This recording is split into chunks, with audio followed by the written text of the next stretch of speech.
날이 참 좋습니다. 이제 날이 이제 더워져 가면 우리가 야외에서 이렇게 드라이브인 예배 드리는 것도 쉽지는 않을 거예요. 근데 이 시간 되면 그래도 그늘들이 많이 군데군데 있어서 좀 더 방법을 찾아봐야 되겠습니다. 저만 밖에 나와 있으면 되니까요. 오늘 본문인 시편 49편을 통해서 사람 영원하지 않다라는 제목으로 함께 말씀을 나누고자 합니다. 시편 49편은 과연 진정한 가치는 무엇인가, 무엇이 우리 삶의 궁극적인 가치인가를 논하고 있는 시라 할 수 있습니다. 그리고 그 대부분의 내용을 부유함에 투자를 하고 있습니다. 다른 많은 가치도 있지만 결국 그 모든 가치 중에서 핵심이 부유함이라고 보기 때문인 것이죠. 예나 지금이나 마찬가지로 부유함이라는 것이 세상 속에서는 성공의 기준이 되는 것 또한 사실입니다. 말씀드린 대로 다른 가치도 많이 있죠. 사람이 가진 사회적인 지위만 해도 그 지위를 보면서 성공했네 이렇게 말하는 경우가 있잖아요. 왠지 변호사다, 의사다 그러면 그 사람의 말은 좀 더 권위가 있는 것 같고 뭔가 인생 성공적으로 산 것 같은 그런 느낌이 든다는 것이죠.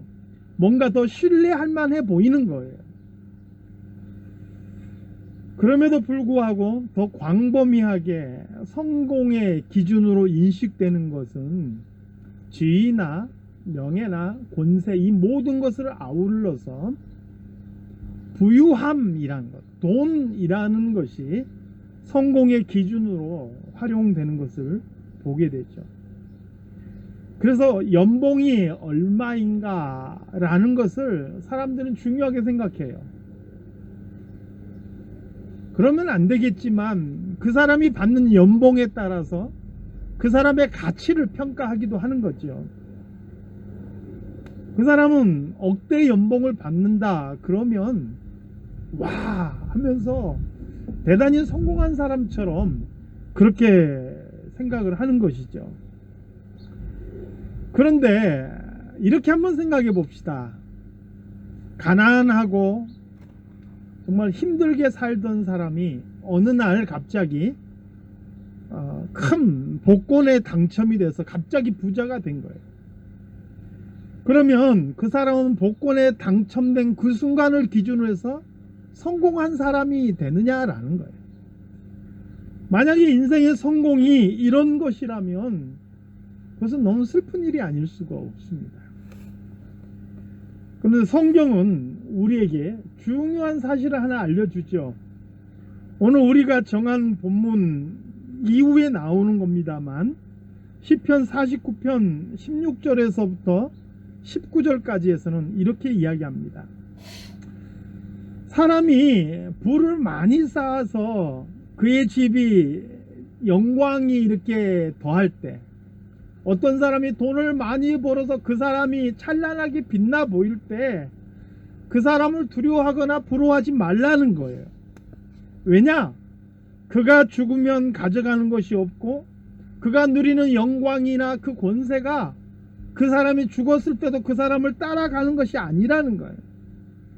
비록 살아생전에 스스로 자기를 축하하고 자기를 높이고 많은 사람이 야, 저 사람 성공했네 이렇게 칭찬할지 모르지만 결국 그들은 조상들이 그랬던 것처럼 결국 빛을 보지 못하고 죽음의 길로 갈 수밖에 없다라는 거죠. 아무리 대단한 부유를 소유했다 할지라도 그에게는 결국 죽음이 다가오게 되고 그가 누리고 있는 모든 것이 그의 죽음까지 뒤따를 수는 없다 하는 것이죠. 누가복음 12장에 예수님께서 말씀하신 어리석은 부자의 비유도 그렇습니다. 왜 그 부자를 어리석다라고 표현했습니까? 그는 열심히 농사를 지어서 많은 수확을 거두었지요. 그게 나쁜 건 아니에요. 너무 많은 수확을 거두니까 창고를 지어서 거기에 쌓아두었어요. 그것도 나쁜 것은 아니에요. 그런데 거기 거둔 소유를 쌓아두고 나서 그가 뭐라고 이야기합니까? 내 영혼이 여러 해 쓸 것을 쌓아두었으니 자 이제 먹고 마시자, 이렇게 생각했다는 거예요. 하나님께서 그 부자를 향해서 뭐라고 말씀합니까? 어리석은 자여, 오늘 밤에 내 영혼을 도로 찾으리니 그러면 내 준비한 것이 누구의 것이 되겠느냐, 이렇게 말씀하시다. 어리석다는 거예요. 아무리 쌓아둔다 할지라도 오늘 밤 하나님께서 그 영혼을 찾으실 때 그 쌓아둔 것이 그 자신의 것이 될 수 없다라는 거죠. 그래서 오늘 본문에서는 부유함이라는 것이 그 사람의 가치를 결정해 주지 못한 가장 중요한 이유로, 그 부유함이라는 것이 그 사람과 또 그 사람의 형제들의 생명을 보장해 주는 것이 되지 못하기 때문이다, 이렇게 말씀합니다. 7절에서 9절 말씀이죠. 아무도 자기의 형제를 구원하지 못하며 그를 위한 속전을 하나님께 바치지 못할 것은 그들의 생명을 속량하는 값이 너무 엄청나서 영원히 마련하지 못할 것임이니라. 그러면서 덧붙이는 말씀이 이렇습니다.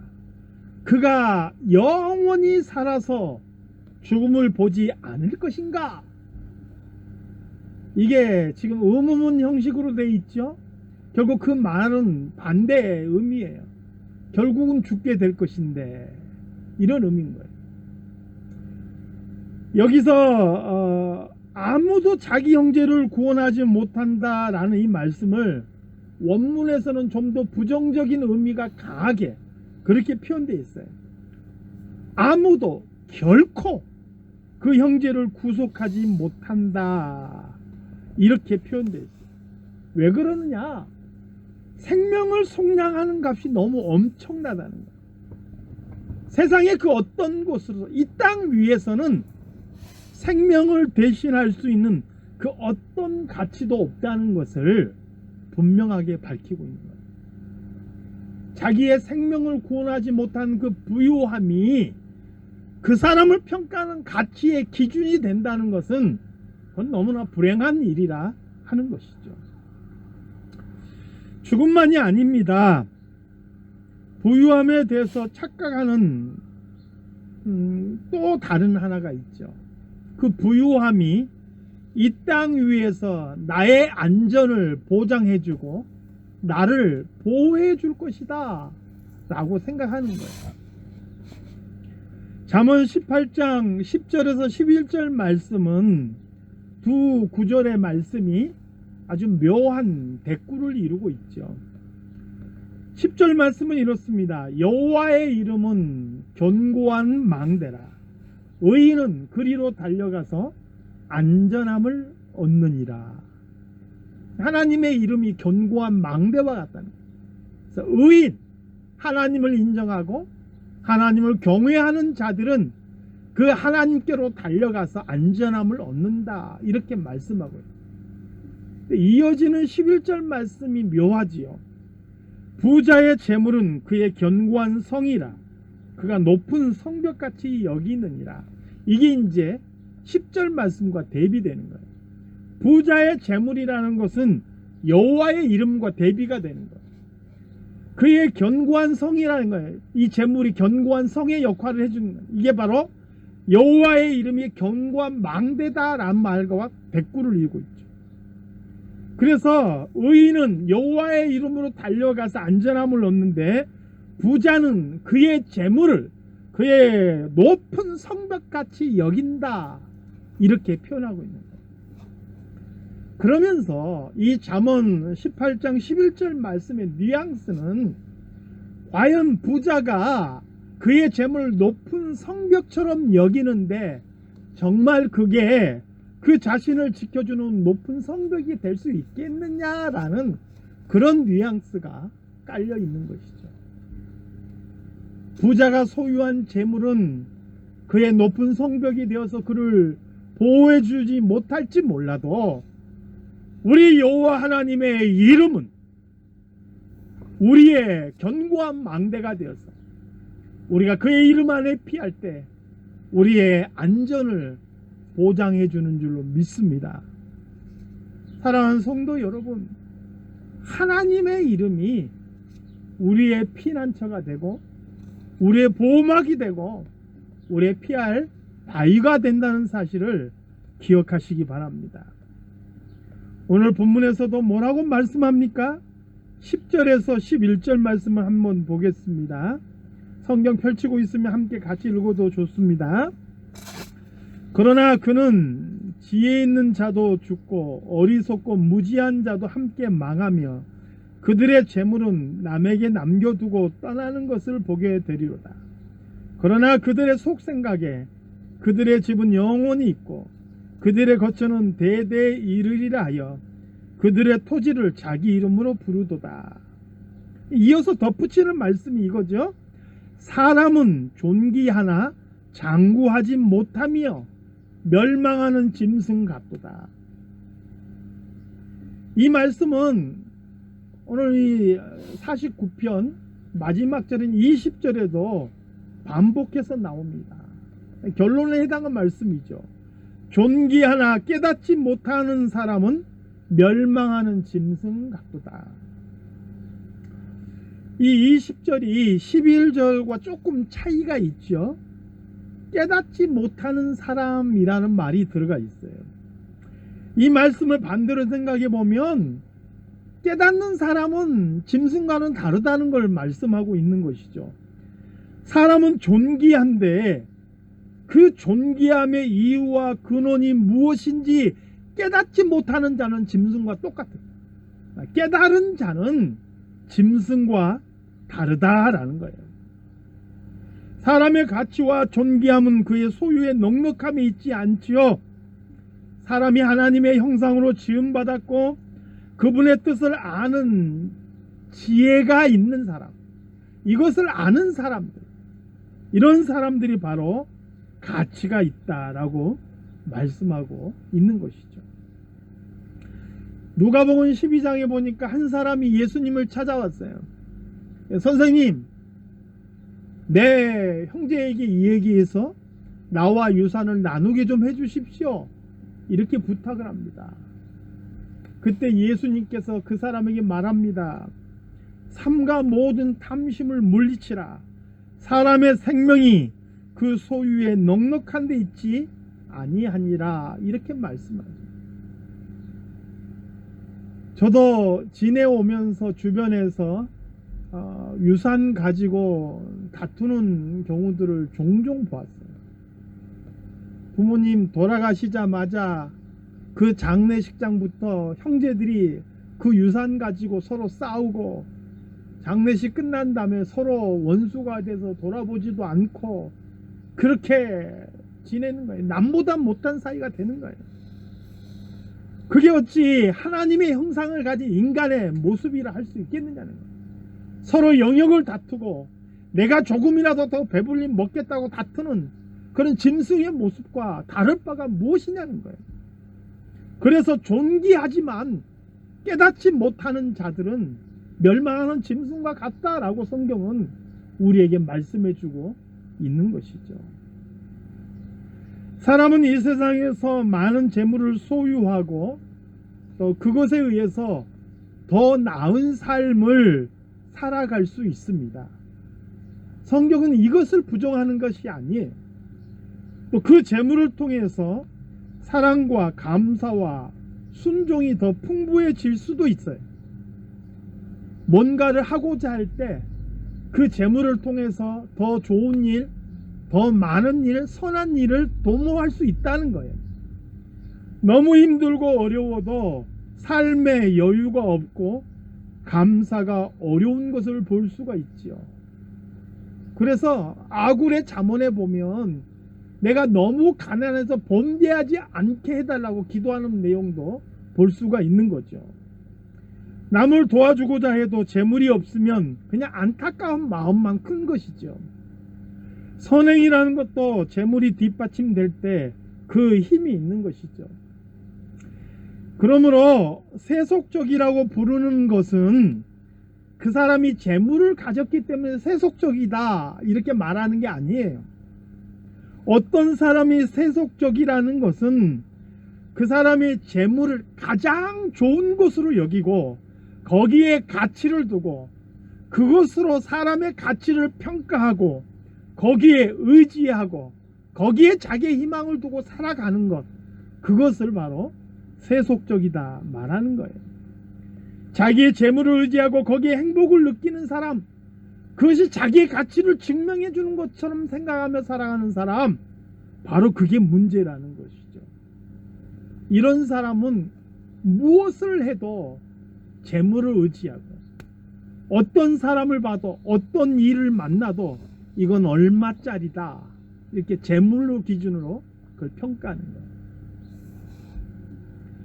전도서 2장 솔로몬의 고백을 우리는 주의 깊게 살펴볼 필요가 있어요.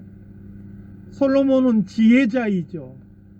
그 스스로 많은 지혜도 추구했고요, 또 얻기도 했죠. 자신이 가진 지혜를 가지고 사업을 크게 벌였어요. 집도 짓고 또 포도원도 일구고 동산과 과원을 만들고 또 수많은 남녀노비를 사기도 하고 그들을 통해서 장사하기도 하고, 그래서 소와 양이 솔로몬보다 더 많은 사람이 없었어요. 은과 금이 풍성했어요. 솔로몬 시대가 얼마나 부유했느냐, 사람들이 그 귀하다고 하는 레바논의 백향목을 그냥 흔한 뽕나무처럼 여겼다. 그때 당시에는 은을 길거리 돌멩이 같이 여겼다, 이렇게 성경은 기록하고 있죠. 이런 부유함을 바탕으로 해서 그가 많은 부인들도 두게 되었죠. 1,000명의 아내를 얻었어요. 누구보다도 창성하고 예루살렘에 있던 어떤 사람보다 더 부유하고 그가 가진 지혜는 뛰어났어요. 그래서 그가 원하는 것은 무엇이든지 해요. 눈에 보이는 것은 금하지 않고 다 행하고 다 취하고 다 얻었던 거예요. 그런데 이 솔로몬이 그 모든 것을 누리다가 문득 깨달은 게 있어요. 뭘 깨달았느냐?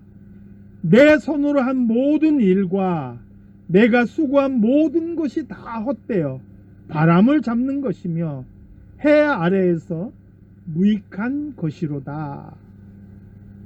왜 솔로몬이 이렇게 헛되고 무익하다고 느꼈느냐? 다음에 그 이야기가 나와요. 지혜자는, 이게 자기 자신을 일컬어요. 사실은 그의 눈이 그의 머릿속에 있고 우매자는 어둠 속에 다니지만, 그러니까 지혜자는 좀 더 똑똑하고 우매한 사람은 깨닫지 못해서 좀 더 힘든 삶을 살아가지만 결국 그들 모두가 당하는 일은 똑같다는 거예요. 그걸 깨달은 거예요. 지혜롭고 잘 나가고 잘 살고, 어떤 사람은 어리석고 못 나가고 힘들게 살고, 그렇지만 그 두 사람이 결국에는 죽게 된다는 사실은 똑같다라는 거예요. 죽음 앞에서는 모두가 다 평등하다는 거예요. 이걸 솔로몬이 깨달은 거예요. 내가 내 마음속으로 이르기를 우매자가 당한 것을 나도 당하리. 내가 지혜가 있었다 한들 내게 무슨 유익이 있으리요 하였도다. 이에 내가 내 마음속에 이르기를 이것도 헛되도다 하였도다. 사랑하는 성도 여러분, 오늘 우리의 가치를, 또 다른 사람의 가치를 돈이나 재물이나 또 명예나 권세나 지위나 그 어떤 것으로 가치 기준을 매긴다는 것들이 사실은 의미가 없는 것이다 라고 솔로몬은 우리에게 가르쳐주고 있는 것이죠. 왜 그렇습니까? 사람은 영원하지 않기 때문에. 사람 앞에는 언젠가 그냥 불쑥 우리를 찾아올 죽음이라는 것이 있고, 그리고 그 죽음 앞에서는 공평하게 그 누구도 차별 없이 공평하게 하나님의 판단을 받을 것이라는 것을 성경은 우리에게 말씀해주고 있는 것이죠. 그러므로 진정한 사람의 가치는 어디에 있느냐? 오늘 전도서 12장 13절에서 14절 말씀을 읽어드리도록 하겠습니다. 이 말씀이 결국 결론이 되겠죠. 이 일의 결국을 다 들었으니 하나님을 경외하고 그의 명령들을 지킬지어다. 이것이 모든 사람의 본분이니라. 하나님은 모든 행위와 모든 은밀한 일을 선악간에 심판하시리라. 아멘. 사랑하는 성도 여러분, 진정한 가치는 어디에 있습니까? 하나님을 경외하고 그 명령을 지키는 데 있다는 거예요. 우리가 살아가는 과정 속에서 우리의 지위와 우리가 가지고 있는 돈이 조금의 편리함을 줄 수 있고 조금 우리가 힘을 내게 할 수는 있을지 몰라요. 그러나 우리가 죽음을 맞이하고 하나님께서 우리의 행위를 선악간에 심판하실 그때에는 그 모든 것이 아무런 의미가 없다는 거예요. 그때 진정한 가치를 발휘하는 건 뭐냐? 얼마만큼 우리가 이 땅 위에서 하나님을 경외하고 또 그의 명령을 지켰는가 하는 거예요. 여러분, 우리 한번 창문 너머로 다른 사람들 한번 쫙 살펴보시기 바라요. 서로 눈도 한번 마주쳐 보시기 바라요. 그리고 앞으로 우리가 만날 사람들도 떠올려 보시기 바라요. 그 사람들의 가치는 현재 그 사람의 지위나 그 사람이 가지고 있는 부유함에 있지 않다는 거예요. 저 사람이 얼마만큼 하나님을 경외하고 있는가, 얼마만큼 하나님의 명령을 지키고 있는가, 여기에 그 사람의 가치가 달려있다는 거예요. 정말 지혜로운 자는 바로 이것에 따라서 그 사람을 평가한다는 거예요. 사랑하는 성도 여러분, 우선 자신부터 하나님을 경외하고 그의 명령을 지키는 자가 되시기를 바라고, 우리의 삶의 기준과 삶의 중심이 바로 여기에 서 있는 그런 성도들이 되시기를 바랍니다. 코로나19로 인하여서 경제적으로 좀 힘들고 어려운 분들도 계실 겁니다. 이것 때문에, 물론 힘든 건 힘든 거예요. 이것 때문에 스스로 위축되지 마시기 바랍니다. 내 가치는 거기에 있는 게 아니니까. 이 또한 지나갈 거예요. 또 어떤 계기가 있어서 좀 더 여유가 생겼다 해서 그것 때문에 스스로 우쭐할 이유도 없는 거예요. 그 또한 지나갈 것이고, 그것이 내 가치를 결정해 주는 게 아니에요. 어떠한 순간에도, 잘 나갈 때도 어려운 때도 내가 하나님을 어떻게 경외했는지가 나의 가치를 결정해 준다 하는 거예요. 이 사실을 잊지 않고 기억하는 저와 여러분이 다 되시기를 주님의 이름으로 축원합니다. 기도하겠습니다. 하나님 아버지, 사람의 가치가 무엇인지 오늘 말씀을 통해서 다시 한번 돌아봅니다. 우리가 모르는 말씀이 아니죠. 그럼에도 불구하고 우리가 잊어버리기 쉽습니다. 영향받기 쉽습니다. 하나님, 깨닫는 자들이 되게 하여 주시고 우리의 진정한 가치가 무엇인지 우리 마음에 새기고 하나님을 경외하며 그의 명령을 지키며 나아갈 수 있는 저희들이 되게 하여 주시옵소서. 거룩하신 예수 그리스도 이름으로 기도드리옵나이다. 아멘.